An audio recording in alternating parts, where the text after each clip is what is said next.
Днес се вълнувам изключително много, защото на гости ми е една стихия. Това са нейни думи, с които тя се описва, но потвърждавам, тя наистина е такава.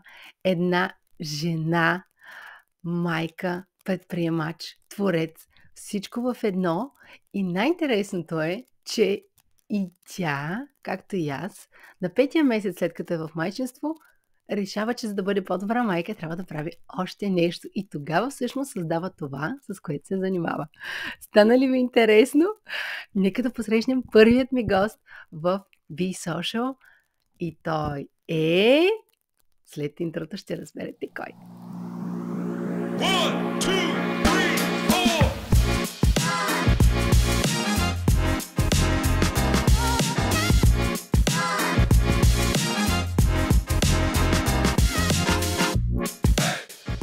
Аз съм Майя, това е Be Social, твоето място за Instagram, маркетинг и вдъхновяващи истории на предприемачи, от които да си откраднеш някой друг хак и най-вече мотивация, за да движиш това, което те вълнува най-много, да го изтръгнеш напред.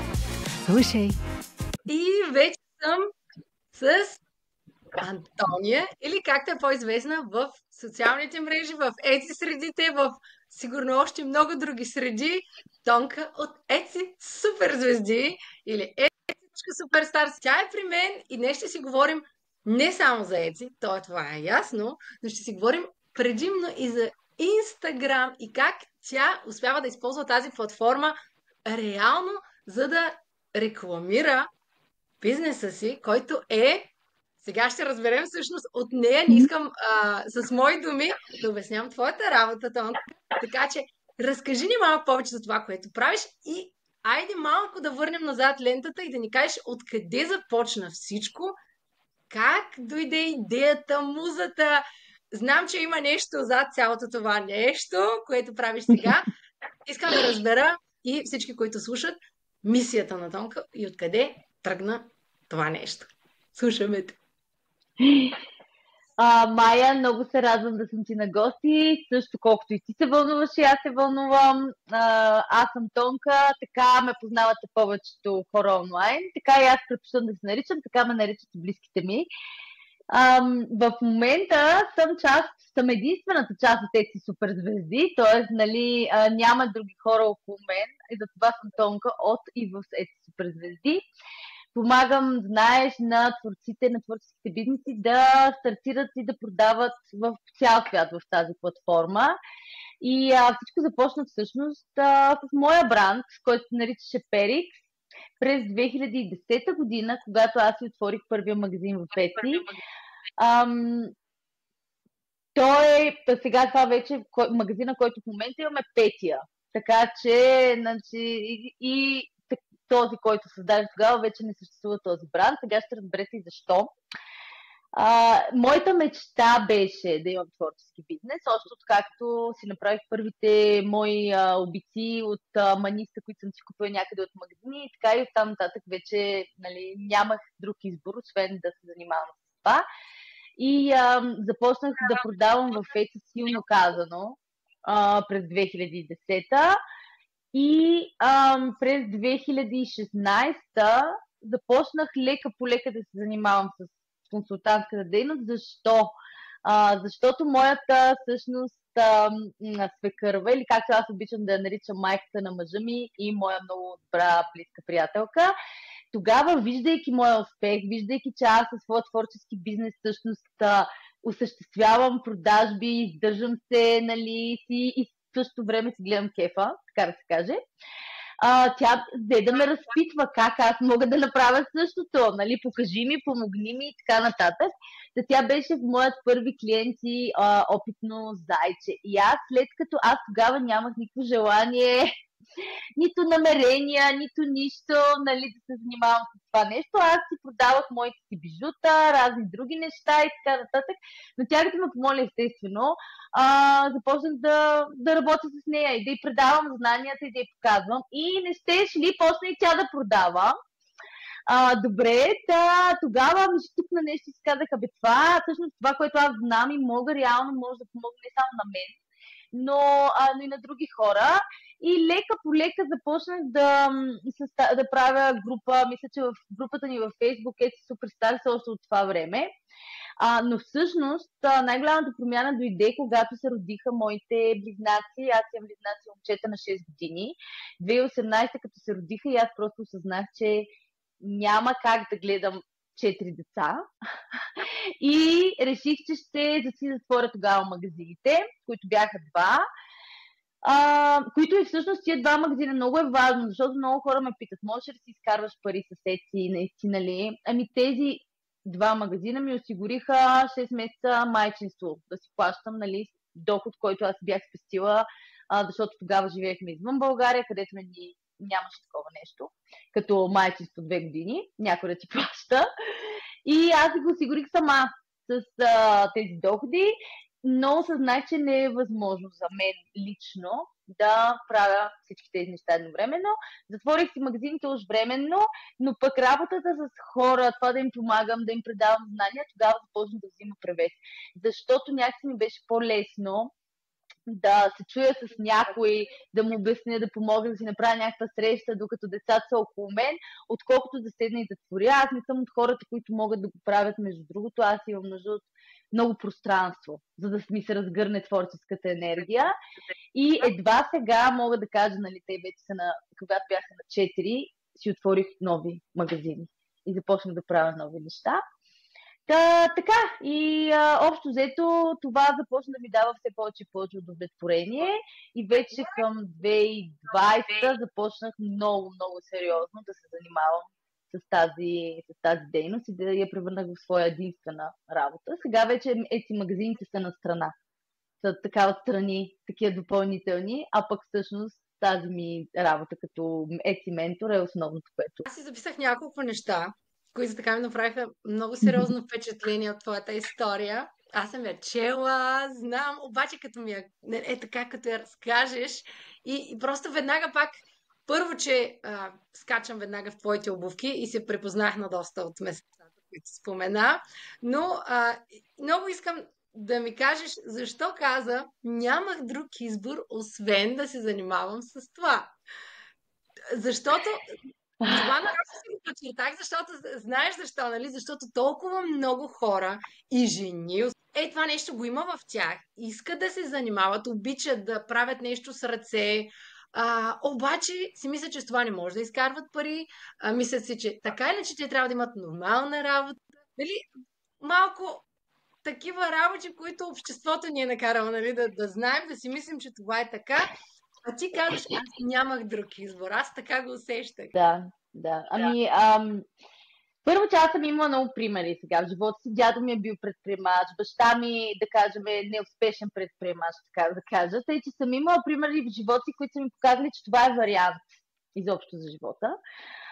Но те са хората, които през цялото време ми казаха, също, добре, това е много хубаво, ама ти кога ще си намериш някаква работа? Особено имайки предвид, че съм завършила бизнес и управление в Холандия и баба ми и дядо ми е предприемач от едно време, той ми питаше, добре няма ли да си намериш вече работа, нали? Стига с тия бижута.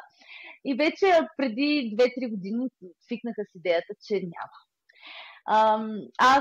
И профила ми в университет също беше предприемачество. Просто го усещах, че аз мога да разгърна себе си и имам нужда от това повече. И винаги съм вярвала, че можеш да го постигнеш. Затова и между другото ние си поговорим повече, надявам се, за общността, но това да се заобиколиш около себе си с хора, които го правят, които са го постигнали, нали, и които ти казват, става, нали, не само около теб да има такива, които ти казват, това са твоите хобита и така нататък, не са сериозна работа. Това е много важно. Да вярват хората в теб, около теб, ето и майката на съпруга ми и съпруга ми винаги са вярвали в мен и си ми казват, давай, пробвай и така нататък. И аз не виждах, просто не усещах, че другото ще да бъде някакъв огромен компромис с мен. И така, и наистина, това, че съм виждала хора, които имат бизнес около мен и са го направили от нищото, мисля, че има голямо значение. Всъщност, примера, че си имала примери в живота си, е изиграло голяма роля, Но и сега ми стана смешно, като каза, аз съм завършила бизнес и управление, защото ти точно това правиш в момента. Бизнес и управляваш бизнес. Да, но нещата, които ние учихме тогава в бизнес колежи, изобщо нали, не могат да се сравнят с управлението на един малък бизнес, защото ние сме учили някакви слот анализи, такива неща, които се правят на големи корпорации на съвсем друго ниво. Но това, че ми е от полза, но аз винаги съм знала, че това е само някаква база за мен и имам съвсем друг път. И просто аз силно вярвам, Майя, аз мисля, че ти ще го потвърдиш, че това, което ти е вътре в сърцето, това, което сърцето ти желая и търси, това, което душата ти неспирно жадува, то жадува теб. То това не идва от някъде си, така някой ми е казал нещо и ще стане. То просто е вътре в теб, защото трябва да го осъществиш. Това не означава, че ми е било лесно. В никакъв случай. В ЕЦИ в началото аз първите 3 години нямах представа какво правя, разбираш, изобщо никаква представа нямах. Както всички, които стартират нещо ново. Сега имаме голям плюс, защото има YouTube, има толкова много хора като теб и мен. Точно това е другото, виж, важно нещо, което ние в разговора ги изкарваме, така че няма да си ги записвам по параграфи, но ето това е другото важно нещо, че винаги го има този момент на аз не знам какво правя. И аз не знаех какво правя, като започнах профила. Затова просто публикувах, оставих се на течението. Много хора искат, нали, аз започвам, стартирам и в други ден искам да видя продажби, искам да видя да се случват нещата. Най-вероятно няма да стане толкова бързо, но ние трябва да сме подготвени точно с това осъзнаване, което, нали, пак се изгражда в някакъв момент и с практика, и с уроци, които ни сервира пък това ново начинание. Въпросът е да знаем, че го желаем достатъчно много. Както ти каза, то ме дърпаше, аз нямах друг избор. Горе-долу и при мен така. И не понякога, то винаги като се загледаш назад, осъзнаваш как пък други неща, които си правил, като например обучението, при мен и обучението и работата, нали, те те водят до този момент, в който реално правиш това, което трябва да правиш. И то се излива и е не леко, че няма усилие, не се влага достатъчно усилие и не работиш, но не го чувстваш по този начин, в който... Офис работа. Аз казвам офис работа. Която не е за теб и която, нали, не отиваш на работа всеки ден с ужасно желание. Нали, изгарям от това да отида на работа. Ако не е това... Аз не мисля, че има нещо лошо, извинявай се, като в работата. Напротив, има хора, които правят страхотни неща и така нататък. Но просто, когато усещаш, че нещо не е че нещо е в дисонанс в твоя живот и просто отиваш и знаеш, че това не си ти, има причина за това нещо. А пък за трудностите аз често сравнявам, защото хората ми казват, аз нищо не разбирам от това. Аз не разбирам от социални мрежи, нали, предполагам, че си чуваш същото. И аз често им казвам, я си спомни, когато не можеше да плетеш. Я си спомни първите ти плетки на какво приличаха. Я си спомни колко пъти разплита тая първа шапка, за да я направиш добре. Я си спомни това. Защото ние забравяме колко бримки съм пропускала и как съм правила и как, нали, но го правиш, защото ти е интересно, приятно и защото знаеш, че е твоето. Знаеш, че си чувстваш добре в това.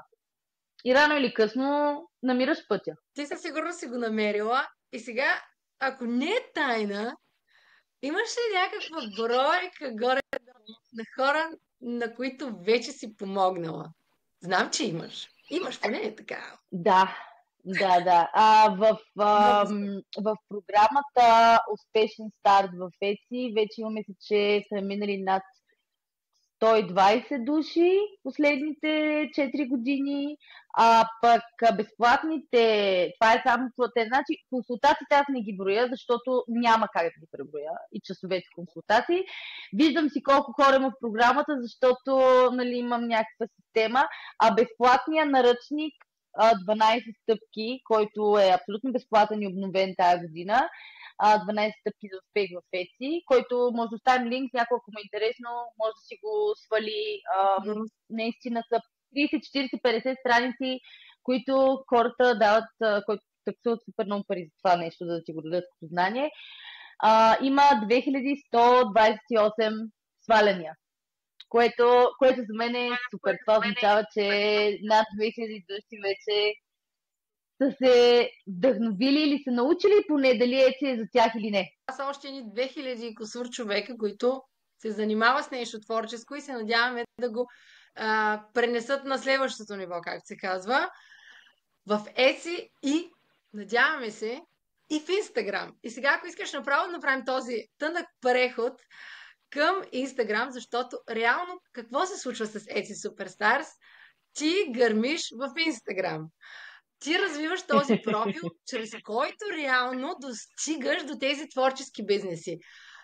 Кажи как избра Инстаграм, т.е. ясно ли ти беше, че трябва да се насочиш на там, какво се случи като стартира там, ще си поговорим малко и за разни така трикчета, части от стратегията ти, неща, които и аз забелязвам и които ти си видяла, че работят така във времето, но как избра наистина Инстаграм? Защо? Защо не някои други платформи?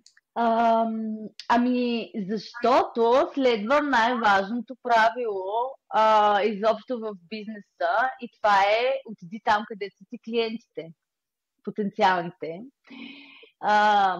Аз стартирах в Facebook с Facebook Live видеа, с Facebook групата още 2016-2017 с някакви неща и вече след раждането 2018 по-активно. Но Инстаграм е мястото, където са моите потенциални клиенти, където ще бъдат в още повече и повече. Аз просто го виждах и го знаех, нали, и по данни, а и в собствен опит. Виждам просто, че това е най-подходяща социална мрежа за творците, за техните бизнеси, дава най-много възможности за да се представят добре. И си казах, че е безумно аз да продължавам да бутам в Фейсбук, където просто те не са и няма и да бъдат. И където на тях дори им е трудно да създават страници, които хората да виждат, защо аз да не отида там, където те са така или иначе. Това беше причината, нали? И честно казано, на мен ми е много по-приятна като платформа, нали? Това също има фактор. Все пак TikTok също е място, където са много голяма част от моите потенциални клиенти, но аз все още не се чувствам достатъчно добре там, просто за да я развивам тази платформа по начина, по който е необходимо. Защото знаеш, нали, ти ще го потвърдиш, всяка платформа, дали е Etsy, дали Instagram, дали Google си има своите специфики. Точно така. Тоест, тук наистина го има момента, че и ти трябва да харесваш тази платформа и да се чувстваш добре и няма да стане по същия начин. Просто няма да стане. Така че отказахме хората от Фейсбук. Благодаря. Препращам към Инстаграм, който иска, разбира се, не може да се обявим против TikTok, но и двете не се чувстваме достатъчно комфортно там. Аз със сигурност, като човек, който си живее в Инстаграм, правя една голяма разлика между различните функционалности, нали, чисто и като общност, как и какво можеш да изградиш, къде какво ти се вижда, алгоритъма как работи. Наистина са много различни двете платформи. Инстаграм за сега също е моето място и твоето. И като си говорим за Инстаграм, ние с тебе се срещнахме преди година и половина. Значи е било март 2023. Нещо такова беше, да. Ето тук бях на поляната, чухме с теб по телефона. Ти беше с няколко стотин последователя. Нещо такова беше. Нямаше 1000. Това го помня много добре. Нямаше 1000, но със сигурност имаше много повече от мен. Това също го помня. Аз тогава заведах, между другото, първите ми последователи в Instagram бяха благодарение точно на базата, която бях направила в Facebook. Нали, аз ги заведах хората от Facebook и от имейл листата просто в Instagram. И те вече ме знаеха, тези първите 5-600 човека, които ме последвах, те знаеха коя съм и ме следваха на други места, аз просто си ги заведах там. За да имам някаква база. Това е една стратегия, която подчертаваме. Ето така се прави, дали ще е за Инстаграм или за друга платформа. Хора, ако някъде имате вече някакво изградено присъствие, прехвърлете го, вземете си го, за да стартирате не от нулата. Не, че е лошо, не че е страшно. Да, страшно е като видиш нули, нули, нули, но аз съм стартирала пък от абсолютно нула, така че случват се нещата. Въпросът е, че това е една много, много добра Сега аз стратегия. ще прекъсна, защото тук има една история много, много хубава, свързана с Etsy и Instagram.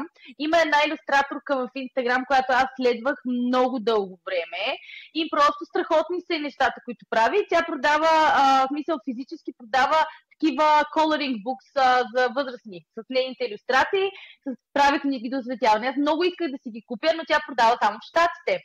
И имаше примерно 25-30 хиляди последователи в Инстаграм, нещо такова, и аз я следя, я чакам и точа ли ги. Един ден тя обявява, че отваря магазин в Etsy. Иначе аз я следя всеки ден.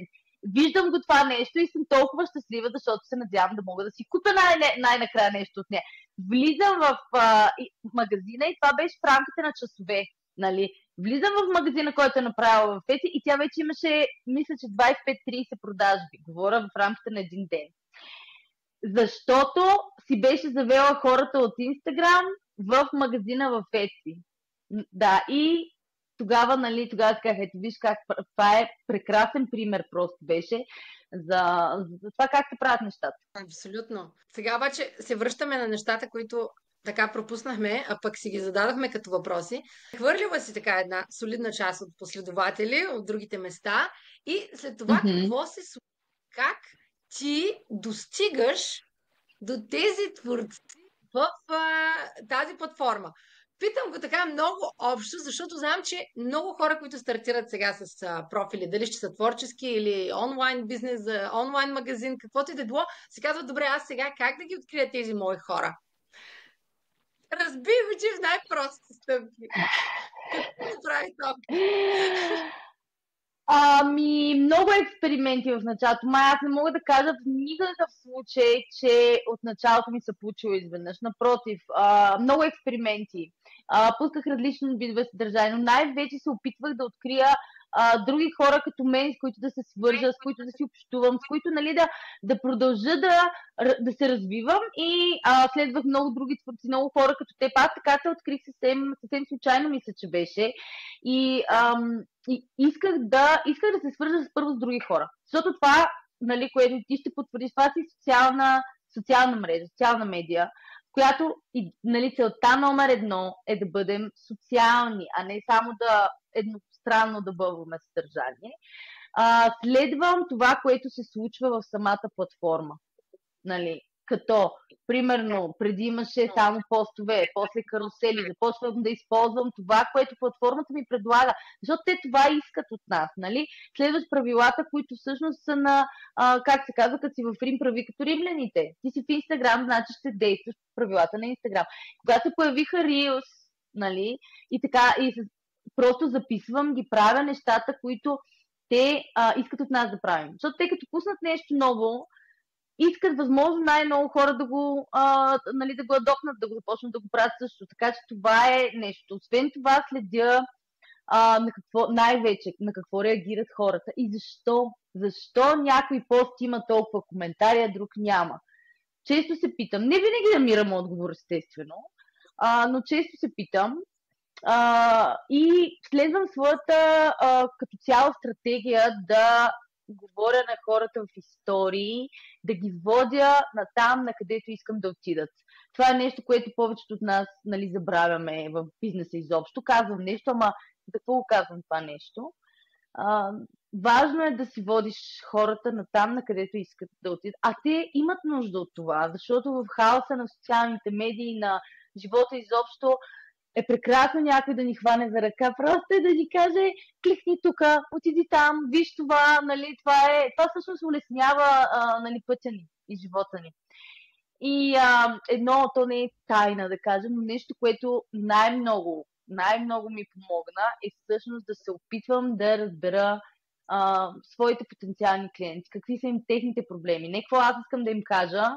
Нали, затова има много заслуга и моя бизнес ментор, и ти, и другите хора, от които всъщност се уча, че просто трябва да знаем да срещнем хората там, където те са, нали, да кажем нещата, които те искат да чуят. за да ги заведем там, където ние искаме да отидат. Общо взето. Много бързо вметване, защото това е много свързано с предишния епизод в подкаста, така че който иска да го чуе, защото там ще говорим за меседжинг или точно за това, което всъщност казваме и дали това е нещо, което нашите потенциални клиенти искат да чуят. Така че чуйте предния епизод. Но сега, това всичкото, което каза, беше страхотно, затова искам само така пак да хайлайтна, да подчертая няколко момента, а именно, че Тонка какво каза? Че тя следва всички новости в Инстаграм. Това е нещо много важно, което българите малко, нали, ние просто си имаме нашия си менталитет и ние сме така, не, това е ново, не ми харесва, не. Аз ще си използвам това, с което съм си свикнал. Аз ще си правя постове статични. Добре де, платформата ти дава видео и ти казва, това ще стига до непоследователи. Защо се дърпаш? Защо се дърпаш?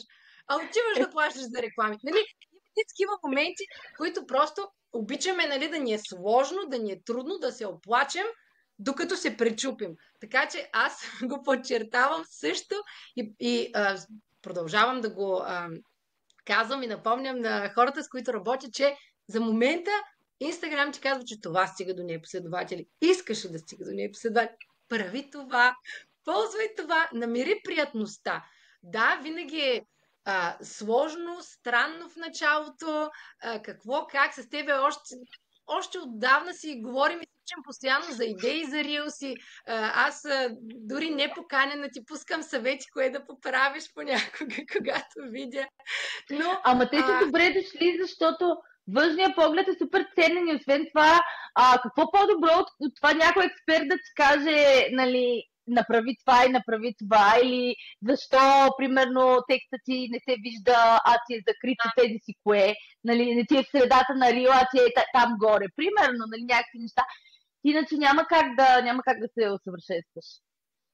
Много неща, особено при теб, аз виждам просто такава голяма разлика, такова ниво вече, което си стигнала. Разбира се, че не съм аз причината.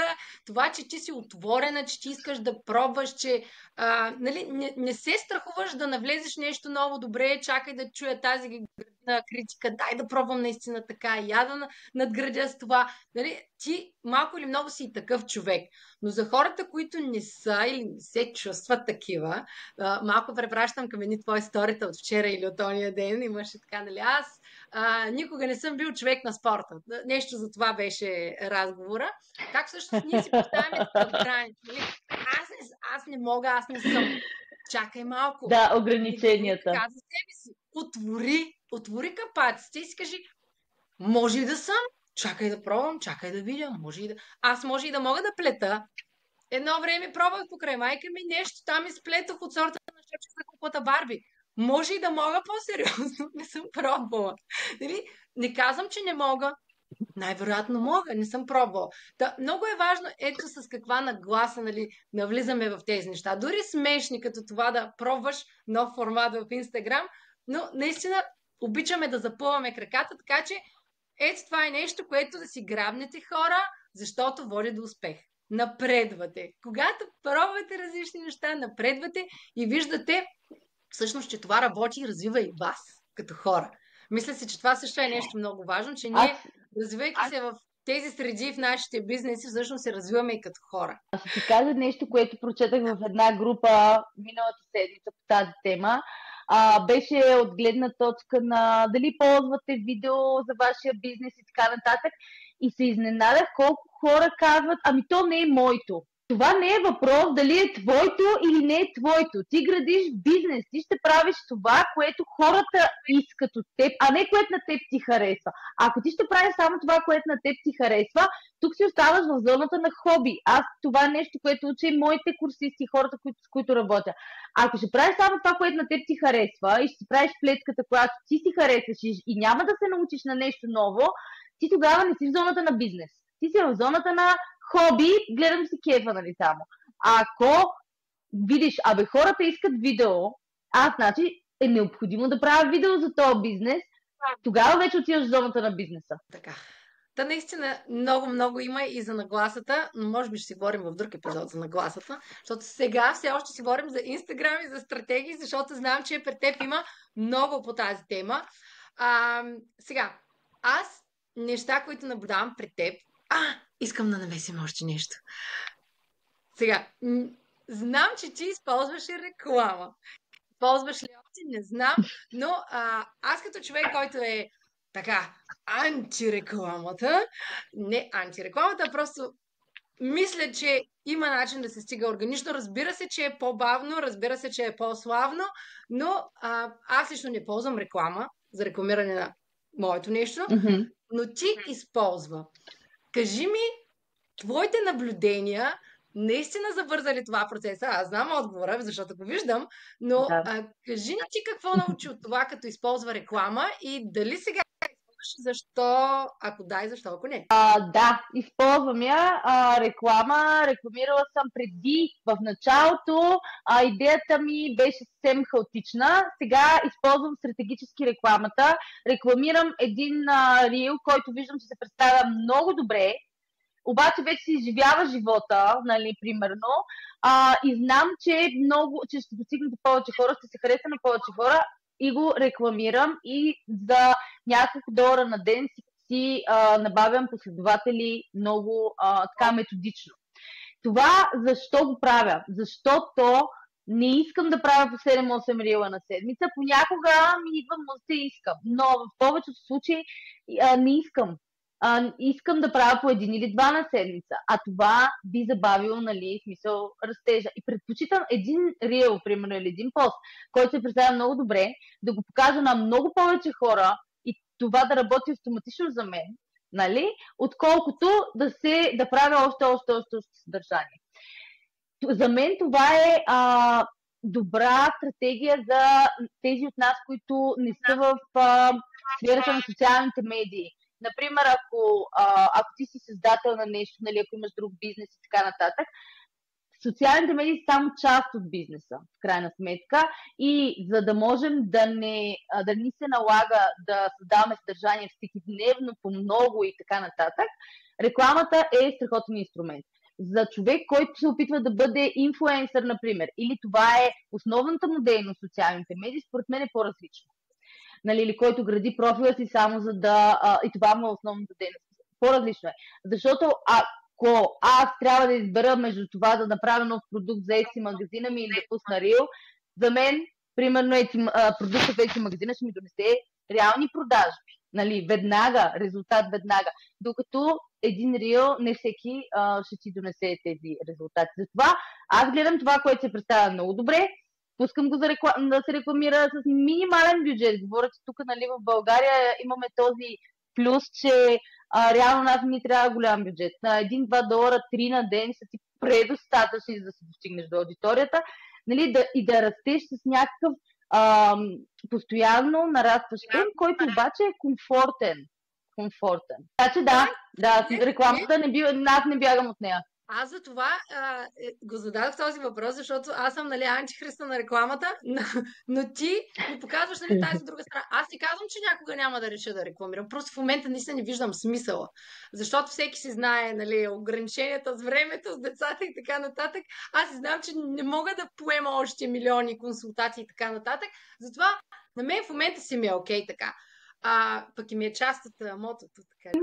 Ти това, което сега ни разказа е, че ти си намерила формулата да работиш smart, а не hard, нали така? Work smarter, not harder. Абсолютно. Ти работиш определено умно, но какво? Пак искам да отбележа, че ти казваш, че взимаш едно вече добре представящо си видео, което е част от органичната ти стратегия. Тоест ти си го пуснала, изчакала си и тогава решаваш да направиш това видео точно реклама. Не, аз днес ще си пусна реклама. Не, ти си оглеждаш внимателно видеята, внимателно анализираш кое, защо, как и си казваш, това явно работи, това ще напъна с още малко парички. Има си стратегия за това цялото нещо. Хората избързват, бустват какво ли не, изяжда им парите, казват, то не работи, хвърлих 50 лева. Чакайте, нали, защо трябва да скачаме? Има си методика на всичко. Ако нямаме пари, това, което казва на всички, разбира се, трябва да правиш съдържание. Нали, то може да ти отнема час и половина, може да ти отнема 10 минути. пак е до практика, до това с какво си окей, с какво не си. Аз се сблъскам с много хора, които са абсолютни перфекционисти и не могат да си представят и тук да отворят телефона, да запишат нещо и да го публикуват, което за мен е грешка, защото точно такова съдържание върви в момента. Но, ето за такива хора, нека да си направят по 2 видеа, като искат по час и половина, перфектни, и като искат да ги буснат, да инвестират малко в тях в един момент. Но е важно да започнем с органичното, за да видим реалната реакция на хората, а не купената реакция. Нека да видим наистина кое работи според алгоритъма и тогава вече той като ни е показал, че това работи, много по-лесно рекламата ще се справи също добре. Така че много се радвам, че и това го изговорим, защото аз не говоря обикновено. Да, и за рекламата ще кажа нещо. Ще ти кажа нещо за рекламата, което и казвам и на всички мои клиенти, защото това е общо валидно, дали която и да е платформа да си. Преди да си сигурен, че си свършил другата работа добре, не дай да рекламираш. Нали? Не може да имаш... Имаше един пример преди няколко месеца, виждам нали, реклама на страхотна уж услуга, нали, някакъв тул в Инстаграм и директно отивам в профила, за да видя какво става. В профила имаше, в биото имаше реклама, вземете нашата Black Friday оферта. Чакай бе, човек, това седи от миналата година, предполагам. И естествено, кой ще купи? Да, и така седа и не мога да повярвам и си казвам, вие сте голяма компания. Давате луди пари, сигурна съм, за реклами, за така. Ма това ли не можахте да свършите? Така че рекламата за мен е страхотен инструмент, който обаче не бива да предшества добре свършената работа по оптимизация на профил, по създаване на съдържание и така нататък. Ще кажа колко такива ми попадат на мен. И просто то смешно ми става, не мога да промея как някой не ги вижда тези неща. И Black Friday и великденски неща. Но до юни месец, края, ние кой месец сме в момента, нали? Такива неща определено хората избързват. Та, нали, има го явно този момент на давай да инвестирам, да буствам, нали, да идват продажи. Ами те няма как да дойдат, ако ти не си огледал нещата и не си, както ти каза, оптимизирал правилно. Та тая дума много ни харесва и доста често. Ти като си оптимизира биото, промениха ли се нещата пред теб?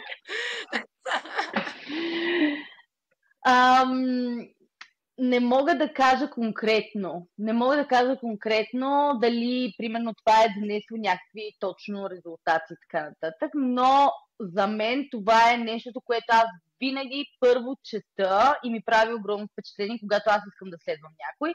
Така че смятам, че е така. Винаги това чета и когато видя едно изречение, което е безкрайно и без емоджи, няма подредба, за мен това е несериозно свършена работа.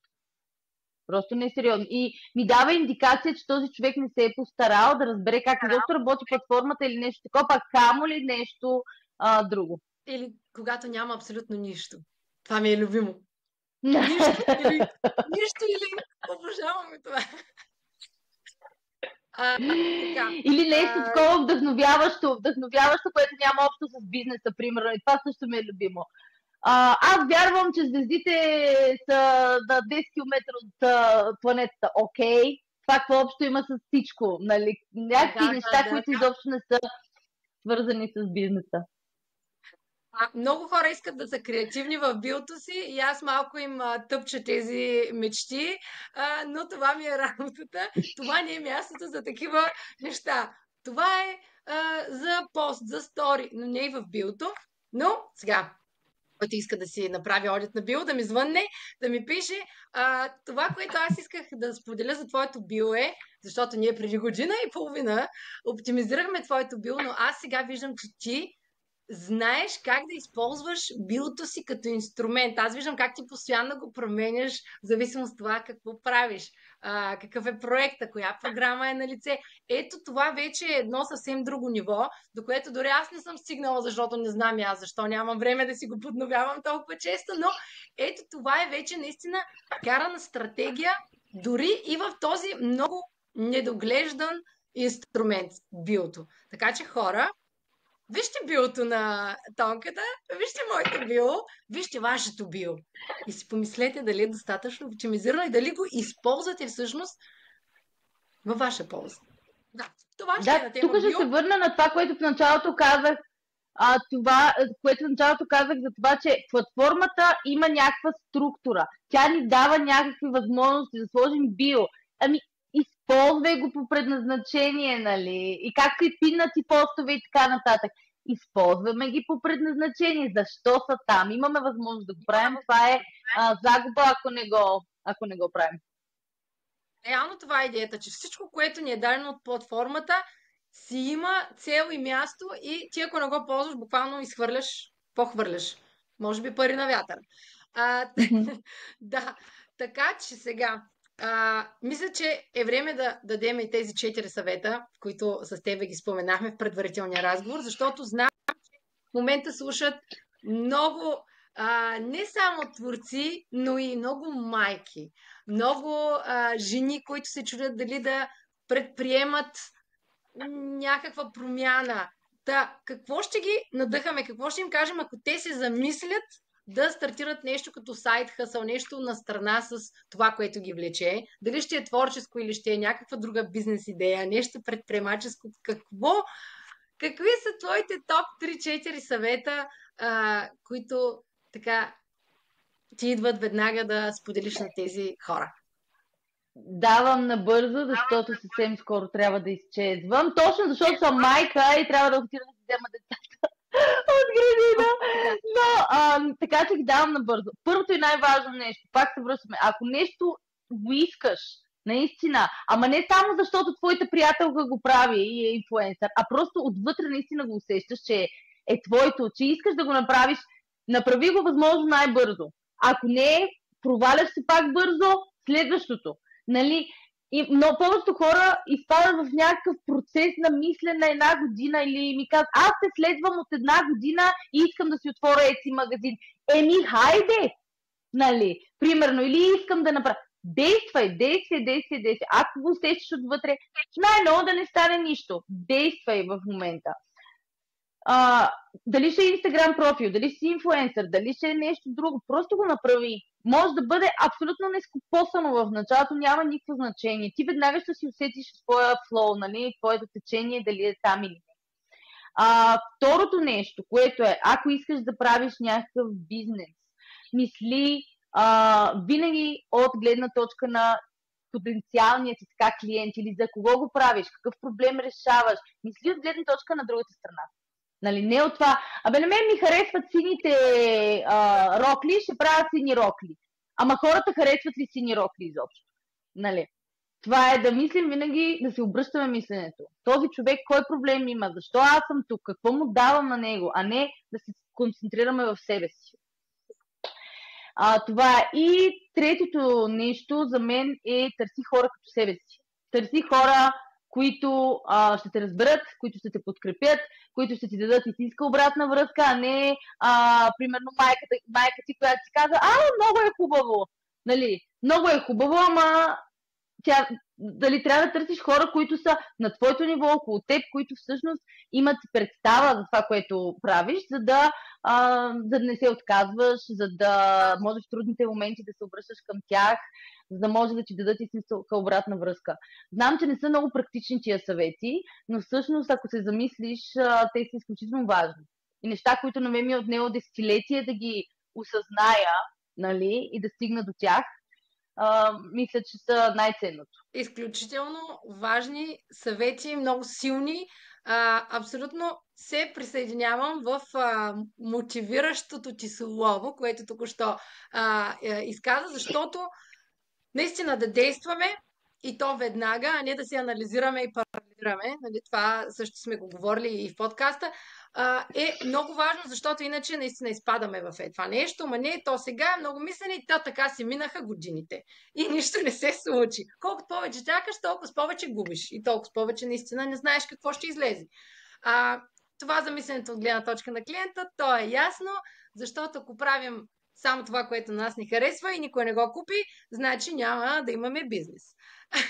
Това е много важно още в началото да си го изясним. А това за подкрепата, мисля, че наистина е най-важното, защото не всички намираме подкрепа. Първо, да, сега майката, нали, може да каже, че, нали, супер е това, то гарджето си е нейно, как няма да му е хубаво, но идеята е, че много хора пък нямат въобще подкрепа в това, което тръгват да правят или искат да правят, и за това пък е важно да я намерят.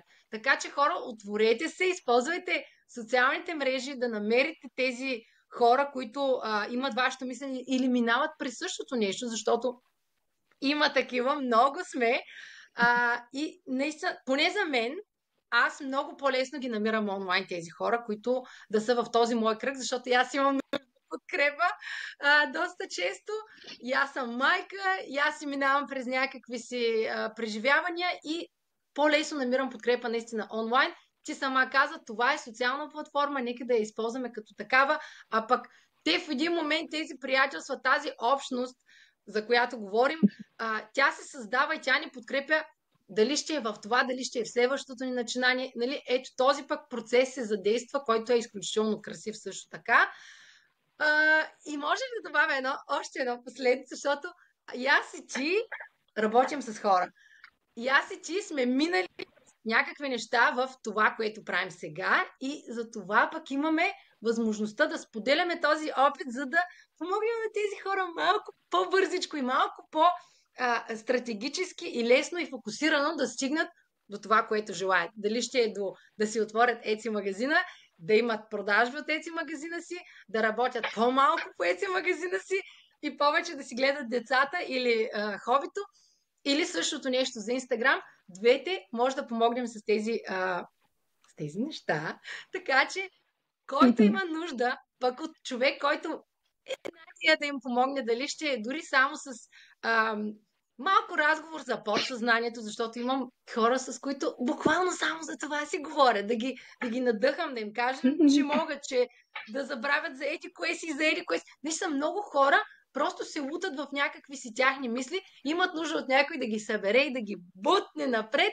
Ние можем да бъдем тези хора за вас, така че очакваме ви. Ако имате въпроси за Etsy, Тонка е вашия човек. Ако имате въпроси за Инстаграм, аз съм вашия човек. Или двете сме вашите хора да създадем ето тази симбиоза, защото най-добрият трафик за Etsy магазина ви е... Аз, разбира се, ще кажа Инстаграм. Още нещо друго, ще кажа друго, но да, за нас двете за сега е Инстаграм. Така че, хора, следвайте мечтите си, отваряйте си творчески бизнес и да сбъдваме желанията ви и мечтите. И мисля, че така може да приключим толкова много. Благодаря ти. Ако имаш последни думи, много и аз. Беше чудесно. И чакаме в... Последните ми думи са точно от гледна точка на това, което ти казах, когато аз казвам общност и подкрепа и така, тази подкрепа, когато я нямаме в своя кръг от хора и така, има толкова експерти и то яки хора като Майя, които просто ще откликнат, ще ти помогнат, нали, търсете го това нещо. Не е нужно. Преди, когато аз стартирах, нали, с моя бизнес и Etsy магазин, наистина беше много самотна работа. Много самотна. Но сега не е така. Сега не е така. Ние имаме достъп до толкова прекрасни хора онлайн и общуването с тях може да бъде много пълноценно, както е било между нас винаги. Така че съм благодарна. Аз съм благодарна за всички прекрасни хора, с които ме срещна в Инстаграм и продължава да ме среща. Така и за мен. Радвам се, че те срещнах там и със сигурност ще има и следващия епизод, който ще си говорим за други неща. Но за сега оставяйте ми коментари, лайкайте, кажете кое ви хареса от епизода и разбира се, пишете на Тонка, за да отваряте магазин. Чао за сега!